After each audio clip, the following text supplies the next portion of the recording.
Dan pemirsa kini kita ke informasi yang pertama, ini ada kapal feri di Filipina yang tenggelam pemirsa. Ya sebuah kapal feri yang mengangkut ratusan penumpang dilaporkan tenggelam di perairan selatan Filipina pada Senin 26 Januari. Insiden tersebut menewaskan sedikitnya 8 orang, sementara ratusan penumpang lainnya masih dalam proses evakuasi oleh tim penyelamat. Kapal feri bernama MV Trisha Crescent 3 diketahui membawa total penumpang 342 penumpang saat mengalami kecelakaan di perairan sekitar Provinsi Basilan. Informasi tersebut disampaikan oleh Wali Kota Basilan, Arsina Laja Kahingnanoh, melalui unggahan di akun media sosial resminya. Hingga Senin siang waktu setempat, operasi pencarian dan penyelamatan masih terus dilakukan. Petugas tanggap darurat Basilan, Ronaldin Perez menyampaikan kepada AFP bahwa sejauh ini sedikitnya 138 orang berhasil diselamatkan dari laut. Namun proses penanganan korban menghadapi kendala serius akibat keterbatasan tenaga medis di wilayah tersebut. Perez juga menjelaskan bahwa sejumlah korban selamat telah dilarikan ke rumah sakit setempat untuk mendapatkan perawatan lanjutan. Setidaknya ada 18 orang dilaporkan dirawat intensif akibat luka dan kondisi kesehatan yang menurun. Kapal feri tersebut diketahui tengah berlayar dari Zamboanga City menuju Pulau Jolo, sebuah rute laut yang padat dan kerap digunakan masyarakat untuk mobilitas antar pulau di kawasan Mindanao Selatan. Sementara itu, Philippine Coast Guard menyatakan telah melakukan koordinasi aktif dengan stasiun penjaga pantai setempat guna mempercepat proses pencarian dan penyelamatan. Hingga kini, penyebab pasti tenggelamnya kapal masih dalam tahap penyelidikan.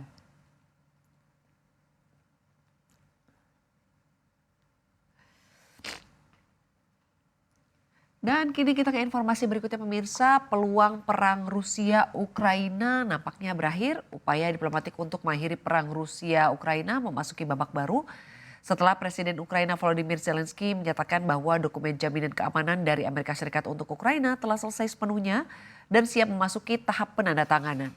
Zelensky menyampaikan bahwa dokumen tersebut dinyatakan 100% siap usai 2 hari perundingan intensif melibatkan perwakilan Ukraina, Amerika Serikat, dan Rusia.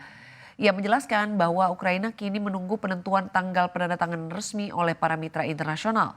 Setelah ditandatangani, dokumen itu akan diajukan ke Kongres Amerika Serikat serta Parlemen Ukraina untuk proses ratifikasi.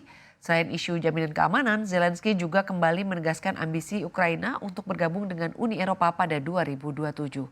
Ia memandang keanggotaan Uni Eropa sebagai bentuk jaminan keamanan ekonomi jangka panjang bagi negaranya. Zelensky menggambarkan pertemuan yang berlangsung di Abu Dhabi sebagai format trilateral pertama dalam waktu yang cukup lama dengan keterlibatan tidak hanya diplomat tetapi juga perwakilan militer dari ketiga pihak. Perundingan tersebut menjadi bagian dari rangkaian upaya terbaru untuk mengakhiri invasi skala penuh Rusia ke Ukraina yang telah berlangsung hampir 4 tahun. Meski demikian Zelensky mengaku masih terdapat perbedaan mendasar antara Ukraina dan Rusia terutama terkait isu wilayah.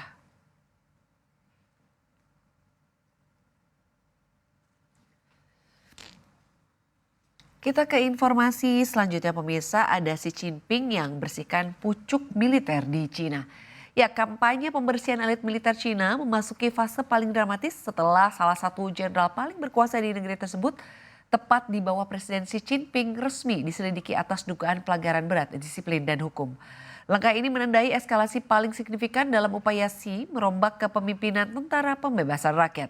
Kementerian Pertahanan Nasional Cina mengumumkan bahwa Jenderal Zhang Xuexia, Wakil Ketua Komisi Militer Pusat atau Central Military Commission, tengah menjalani proses penyelidikan. Dalam pengumuman yang sama, otoritas juga menyatakan Jenderal Liu Zhenli, anggota CMC sekaligus Kepala Departemen Staf Gabungan PLA turut diselidiki. Penyelidikan terhadap Zhang dipandang sebagai langkah paling drastis dalam kampanye anti korupsi Xi Jinping di tubuh militer.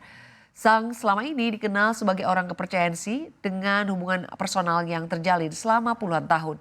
Dengan tersingkirnya Zhang dan Liu, struktur aktif CMC kini hanya menyisakan Xi Jinping sebagai ketua dan Federalis Chang Seung-min, pejabat yang selama ini memimpin pembersihan internal.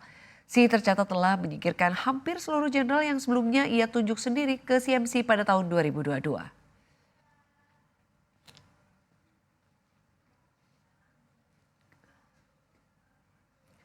Kita ke informasi berikutnya pemirsa, ada pemerintah yang buka penawaran ORI 029. Ya, Kementerian Keuangan melalui Direktorat Jenderal Pengelolaan Pembiayaan dan Risiko DJ PPR secara resmi meluncurkan instrumen surat berharga negara atau SBR retail terbaru, yakni obligasi negara retail seri ORI 029. Pada Senin 26 Januari, langkah ini memberikan peluang bagi masyarakat untuk berinvestasi sekaligus berkontribusi pada pembangunan negara. Pada penerbitan kali ini, pemerintah menawarkan dua pilihan tenor kepada investor.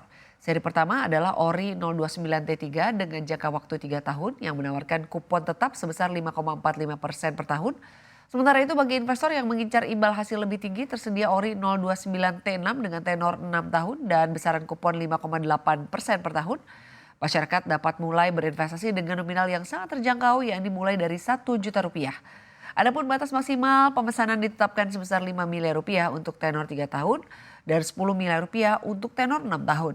PLT Direktur Surat Utang Negara Novi Puspita Wardani menjelaskan bahwa jadwal pembayaran kupon akan dilakukan secara rutin setiap tanggal 15 di setiap bulannya.